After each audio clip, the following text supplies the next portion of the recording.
प्रकृति केवल सत्य है, सत्य मतलब अविनाशी है, पर जीव अविनाशी के साथ साथ चेतन भी है। वो अपने को भी जानता है और दूसरे को भी जानता है। प्रकृति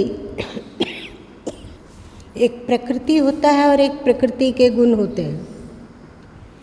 जैसे हम लोगों में दया, क्षमा, प्रेम, करुणा ये गुण, और साथ साथ में क्रोध, ईर्ष्या, चिढ़ और क्षोभ, चंचलता, विकारी बुद्धि, तो अवगुण है उनका तो नाश होता है। जिसे कि श्री कृष्ण ने आसुरी गुण कहा है 16वें अध्याय में गीता के, तो आसुरी वृत्ति का तो नाश होता है, पर दैविक वृत्ति का नाश नहीं होता है। दैविक वृत्ति उसे क्यों कहा गया, दैविक गुण उसे क्यों कहा जाता है? क्योंकि वह ईश्वरीय गुण है, ईश्वर से प्रकाशित हुआ है, तो इसलिए उसे दैविक गुण अथवा ईश्वरीय गुण कहा जाता है। तो इन ईश्वरीय गुणों को जीवन में बढ़ाने पर ही उपलब्धि संभव है, ईश्वर को प्राप्त होना संभव है, इसलिए वो अविनाशी है। और एक बात है, बहुत दिन पहले, लगभग 8-10 साल पहले गुरु माँ रविवारीय सत्संग में कहे थे कि देवताओं ने अमृत पिया, याद है?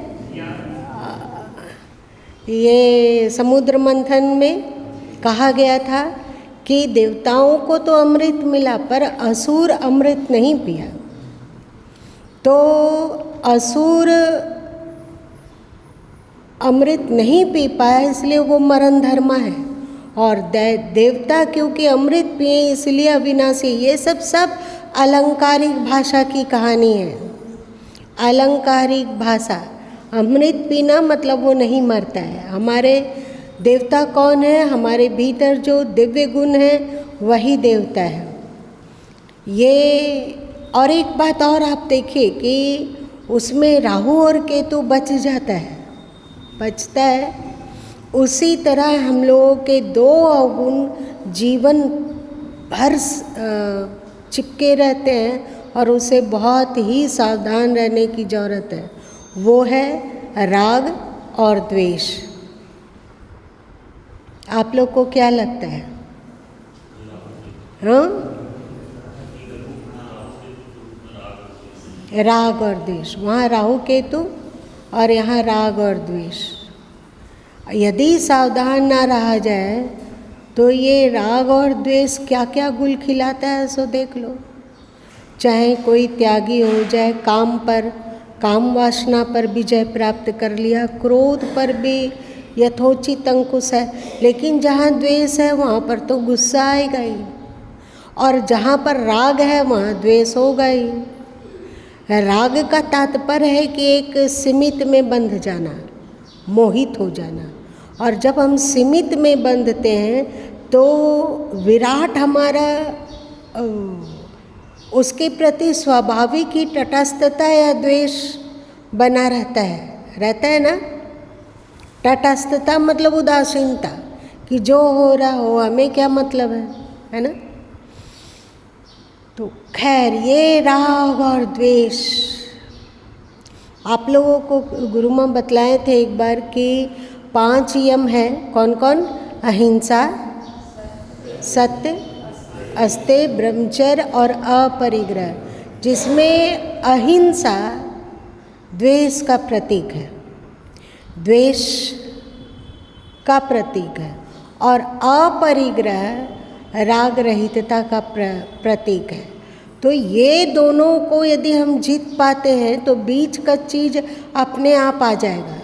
जो पतंजलि जी ने कहा अहिंसा, सत्य, अस्तेय, ब्रह्मचर्य, ये जो बीच का 3 है वो अपने आ जाता है यदि द्वेष और राग को। और एक मजे की बात है, बहुत बारीक बात है, आप देखिए पतंजलि जी ने यम में पहले अहिंसा को रखा, जबकि सत्य सत्य तो सत्य है। समझ में बात आई? लेकिन जब तक आप द्वेष को साध नहीं लेते तब तक आपके अंतस में सत्य प्रकाशित हो ही नहीं सकता है।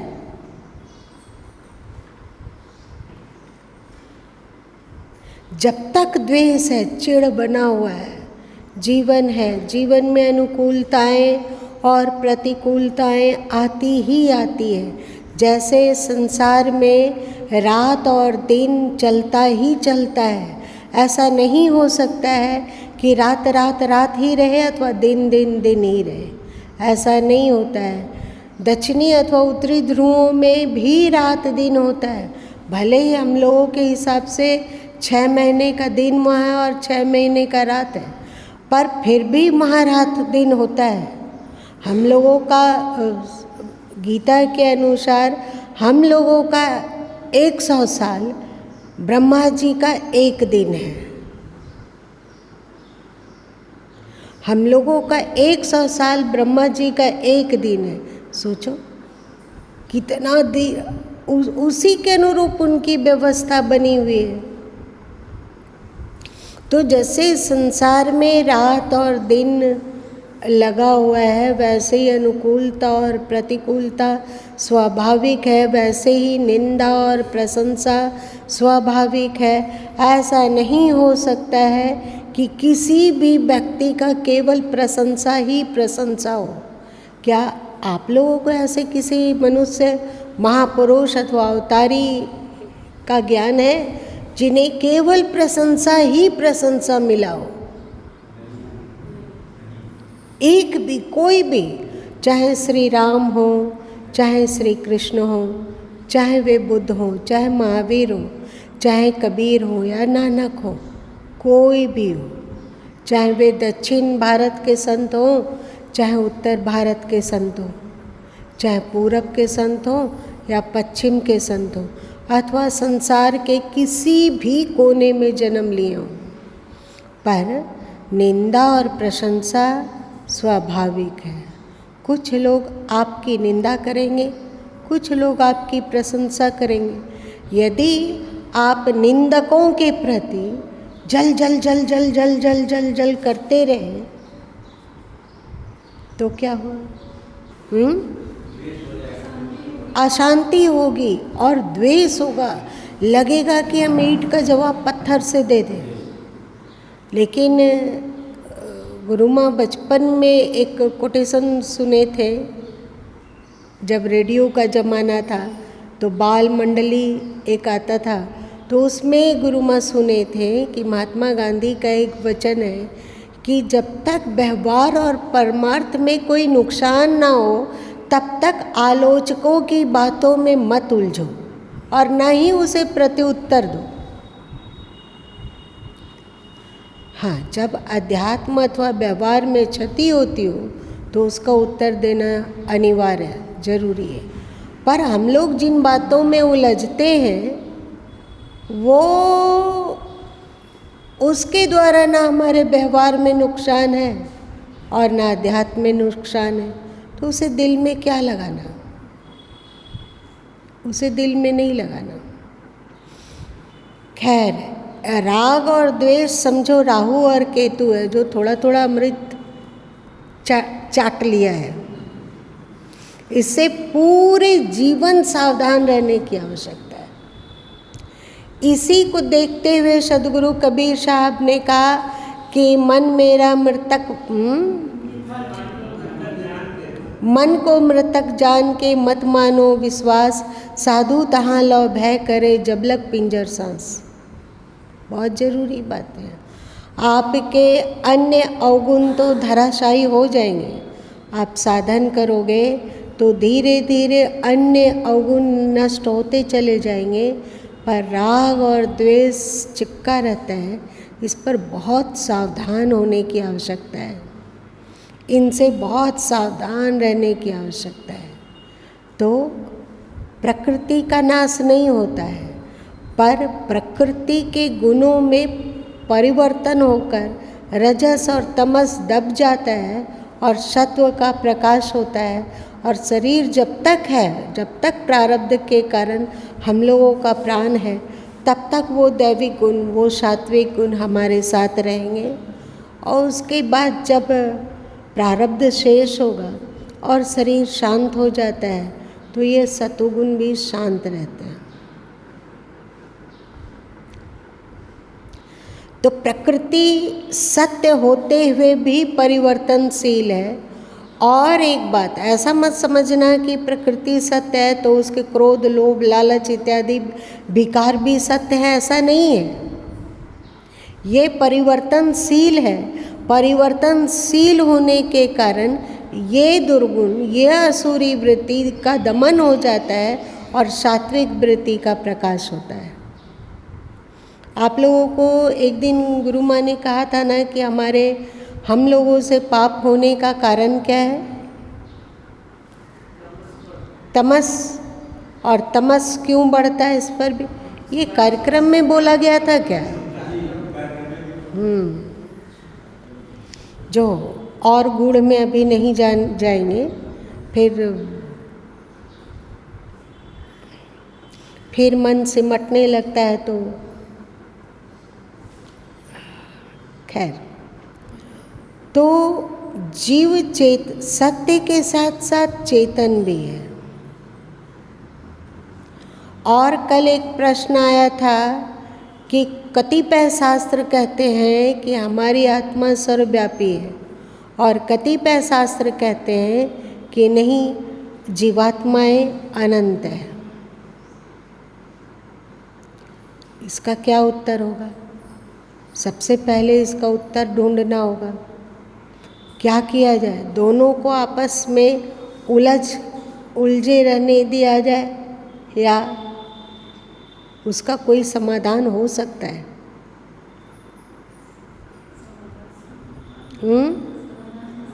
हो सकता है। बताओ जल्दी जल्दी, जो आता है दिमाग में बोलो ना।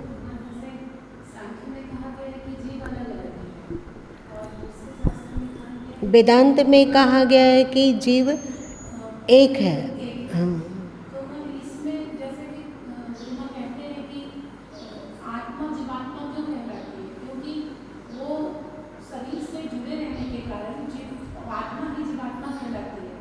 वैसे ही परमात्मा का अंश आत्मा है, लेकिन चूंकि वो प्रकृति से जुड़ गई है, इसलिए एक होते हुए भी अलग अलग भासती है।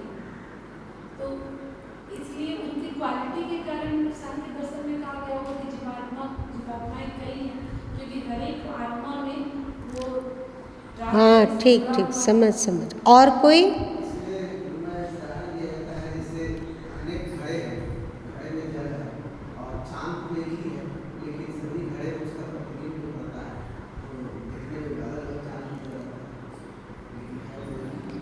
अब एक बात हम लोग इसको एक उदाहरण से समझते हैं।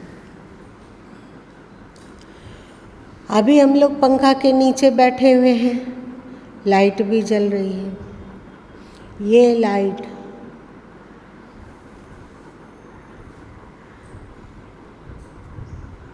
अलग अलग है। जितने लाइट, जितने बल्ब, उतनी संख्या उसकी है ना। लेकिन उसमें जो करंट है एक है। और एक मज़े की बात है, जहाँ से हम लोग का पावर हाउस है, मतलब मीटर है, उससे कनेक्टेड है और हमारा मीटर कनेक्टेड है पावर हाउस से, है ना। तो ये बॉल में ही करंट है कि पूरे तार में करंट है? कहीं भी बल्ब जल सकता है या यहीं जल सकता है? और ये बल्ब यदि फूट गया तो उस करंट का क्या होगा?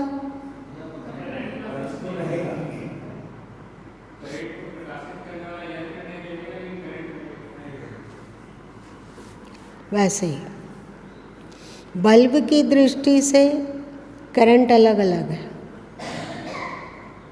कहीं पर बल्ब जल रहा है, कहीं पंखा चल रहा है, और कहीं रूम हीटर है तो गर्मी दे रहा है, तो कहीं एसी है तो वो ठंडक दे रहा है। कहीं मशीन चल रहा है, कहीं भार उठाया जा रहा है, कहीं धरती कोड़ी जा रही है।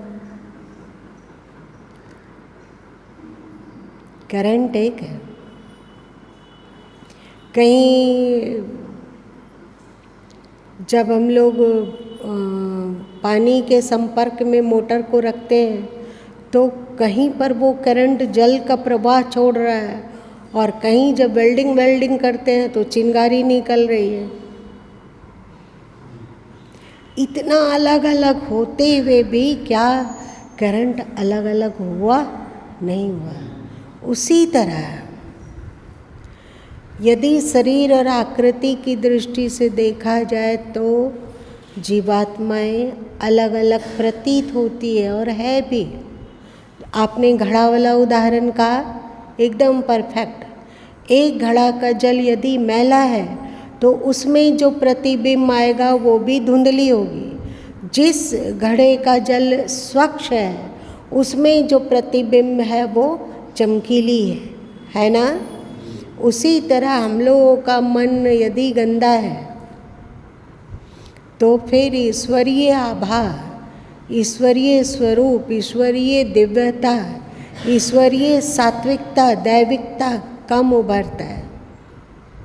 जितना धुंधला हो जल, जितना धुंधला हो उतना ही प्रतिबिंब धुंधली होती जाती है। घड़ा का जल में चंद्रमा का प्रतिबिंब पड़ रहा है तो वो जल जितना अधिक धुंधला होगा उतना ही अधिक प्रतिबिंब भी धुंधली होगी, है या नहीं?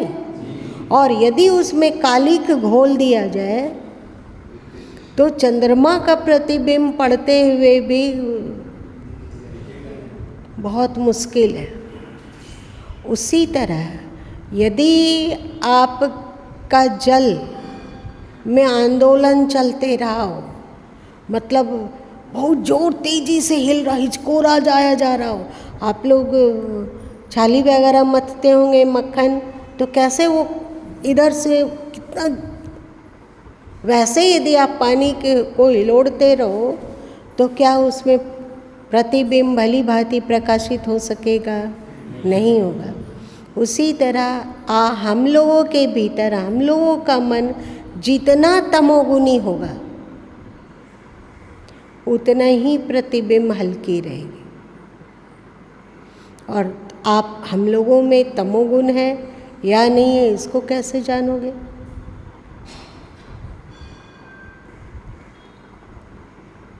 कैसे जानोगे?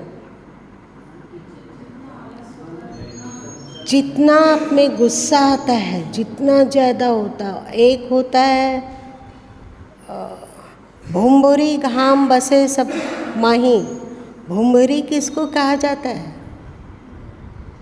जिससे लपट तो नहीं उठ रहा है, उसमें वो अंदर ही अंदर सुलग रहा है। ये अंदर अंदर में जो सुलगता है ना, ये बहुत खतरनाक है। आप लोगों की लकड़ी बहुत दिनों तक ज्यों की त्यों दिखती है, पर उसके अंदर में यदि घुन लगा हुआ हो तो ऊपर से अच्छा दिखते हुए भी, फीट फाट दिखते हुए वो लकड़ी खोखली हो रही है नहीं। तो तमस का एक बहुत बड़ा अवगुण है क्रोध और द्वेष और क्षोभ। यदि हम इसको, यही क्षोभ जब बम की तरफ फट पड़ता है तो उसको क्रोध कहते हैं। वही क्रोध जब सिमटा हुआ रहता है, हमारे भीतर रहता है, तो उसको क्षोभ कहते हैं। यदि आप छुई मुई का पौधा है, किंचित किंचित बातों में आपको क्षोभ होता है। और एक मजे की बात है कि हम लोगों को अपना क्षोभ दिखता नहीं है, हम लोगों को अपनी अशांति दिखती नहीं है। हमारे में तमस बढ़ रहा है, इस पर सावधान हुआ नहीं जाता है तो मजे से वो फलता फूलता है। कौन कौन फलता फूलता है? तमस। तमस फलता फूलता है। और आपके मन में जितना अधिक तमस फैलेगा, जितना अधिक तमस होगा, उतना ही अधिक आप दैविक वृत्तियों से दैविक गुणों से वंचित रहेंगे। क्यों? क्योंकि आपके भीतर इतना ज़्यादा कालिमा है, धुंधलापन है, मलिनता है कि उसमें ईश्वर पूरी तरह से, ईश्वर प्रकाशित है पर उसका प्रभाव हमारे मन तक नहीं पहुंच पा रहे। तो तमस, क्रोध और क्षोभ और द्वेष और नफरत और घृणा और बदले की भावना, बहुत ज़्यादा आलस, बहुत ज़्यादा सुस्ती, हमेशा सोने का मन करना, ये सब तमस है, ये सब तमस है। और रजस क्या है? आपका मन चंचल रहना, कभी भी मन स्थिर ना होना, कितना भी कोशिश करो तो भी भाग ही जाता है मन, और बहुत भागता है, व्याकुल कर देता है मन, कभी इसमें कभी उसमें। अभी ये सोच रहा है, फिर वो सोचने लगा, वो सोच रहा है तो फिर और कुछ सोचने लग रहा है, वो बेमतलब यहाँ से वहाँ चल के चला जा रहा है, वहाँ से वहाँ चला जा रहा है। क्यों जा रहा है पता नहीं, क्योंकि हम लोग अपने मन को देखते नहीं हैं, हम लोग मन के साक्षी नहीं हैं, इसलिए मन जो भी हरकत उसको पसंद आता है वही करता रहता है। और हम लोग क्या करते हैं? जी हुजूरी, बताइए आका क्या फरमाइश है, ऐसे करते हैं। तो यदि आप में तमस रहेगा और रजस का प्राबल्य रहेगा, रजस मतलब चंचलता, तमस मतलब सुस्ती, इसका प्राबल्य होगा तो आपके भीतर दैविक वृत्तियों का प्रकाश बहुत अल्प होगा।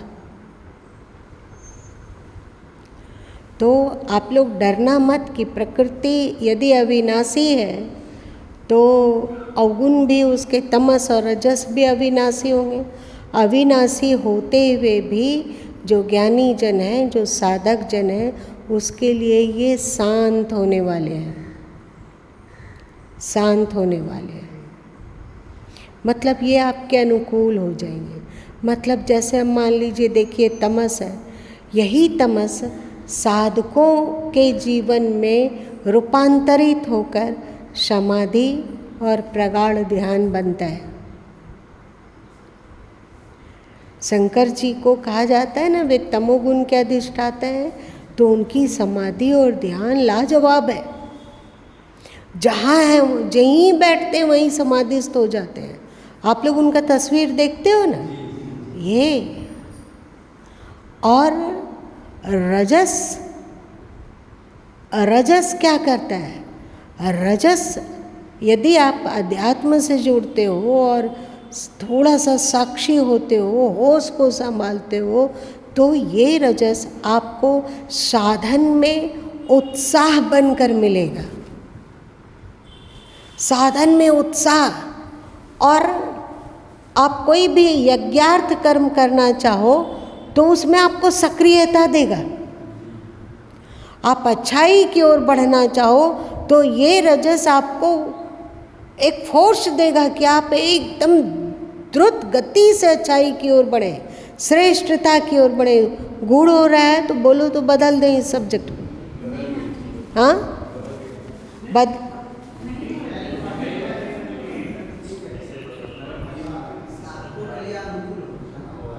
इसलिए रजस और तमस से डरने की बात नहीं है, केवल उसे एक दिशा देने की बात है।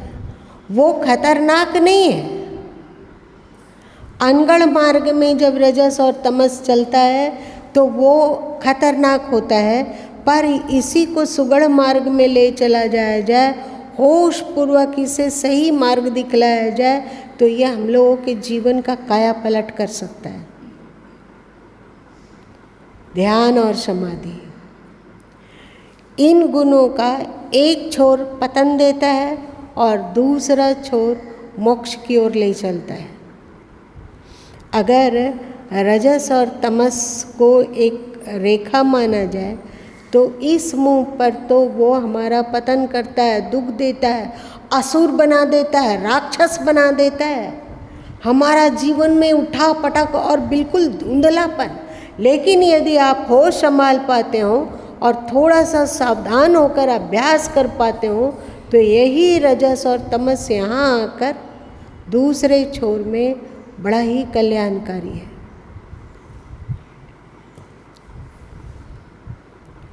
यदि ब्रह्मा जी को रजोगुण कहा जाता है ना, क्योंकि वो निर्माण करते हैं, ये सब गुण है, कोई आकृति नहीं। निर्माण में सक्रियता बहुत चाहिए, इसलिए उनको रजोगुण का अधिष्ठाता कहा गया। यदि हम लोगों में भी हम लोग भी रजस को मार्ग दे पाएँ तो यही रजस हम लोगों के जीवन में उत्साह, उमंग, प्रसन्नता, खुशी, सही मार्ग में चलने का एक हौसला, अच्छा श्रेष्ठ कार्य का आचरण करने में उमंग, ये सब देता है। और सत्वगुण आपको शांत बनाता है और साथ साथ में स्वच्छ भी बनाता है। सत्वगुण को इतना मंगलमय क्यों कहा जाता है, सत्वगुण की इतनी प्रशंसा क्यों की जाती है? क्योंकि रजस और तमस अपने एक छोर में पतन कर रहा है और दूसरे छोर में उत्थान कर रहा है। हम लोगों की स्थिति ज़्यादातर पतन वाले छोर पर रहती है, इसलिए हम लोग की दुर्दशा होती है। पर जैसे आप लोग चीनी की मिठाई खाए हैं,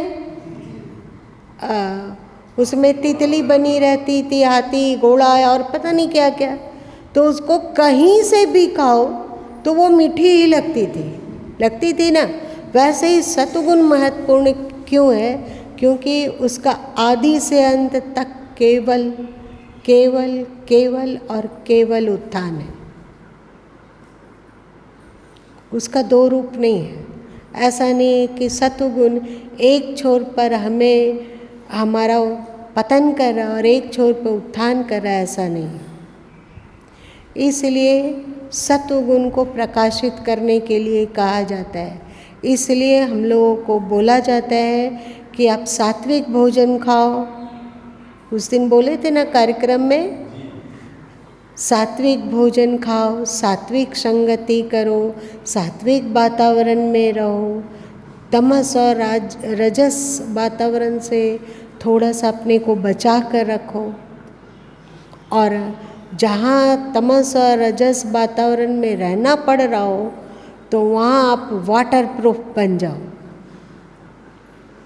बरसात कितना भी बरस रही हो, लेकिन आप लोग वाटर प्रूफ जैकेट पहन लेते हो तो उससे आपका अंदर नहीं भीगता है, आपका सिर भी नहीं भीगता है, जो कीमती ऑर्गन है, आपका फेफड़ा भी नहीं भीगता है, नहीं भीगता है और आप मज़े से बच जाते हैं। छाता में कुछ दिक्कत है, छाता में छींटे आ जाते हैं, पर यदि आप वाटर प्रूफ जैकेट पहन लेते हो तो आप बरसात से बच जाते हो। वैसे ही यदि आप को चंचलता और तमस वातावरण में कुछ देर ठहरने का अवसर मिलता हो तो वहाँ पर आप सात्विकता से अपने आप को कोटेड कर लो। धीरे धीरे आपके भीतर दैविक गुणों का विकास होता जाएगा और तमस और रजस शांत होता जाएगा। इसीलिए इसको प्रकृति को कहा जाता है कि प्रकृति अविनाशी है और साथ साथ ज्ञानियों के लिए शांत है। मतलब उसका समन हो जाता है। और दैविक गुण सत्य भी है और शाश्वत भी है, वो कभी दबता नहीं है। आप क्रोध रहित मनुष्य को देख सकते हैं पर ईमानदारी रहित मनुष्य को नहीं देख सकते हैं। क्रोध को हटाया जा सकता है, पर क्या प्रेम, करुणा, दया, क्षमा और ईमानदारी इत्यादि गुणों को हटाया जा सकता है? एक चोर भी कहता है कि अपने घर में नौकर रखना चाहता है तो 10 बार उसको जांचता है कि कहीं ये चोर उचक्का तो नहीं है, होता है कि नहीं। उसके अंतस में सात्विकता है, वो दब गई है पर मरी नहीं है। इसलिए इन दैविक गुणों को, सात्विकता को अनादि और अनंत कहा जाता है। इसका समन नहीं होता है, पर आसुरी और राजसी को अनादि और शांत कहा जाता है शास्त्रीय भाषा में। अब प्रकृति का हुआ समाधान।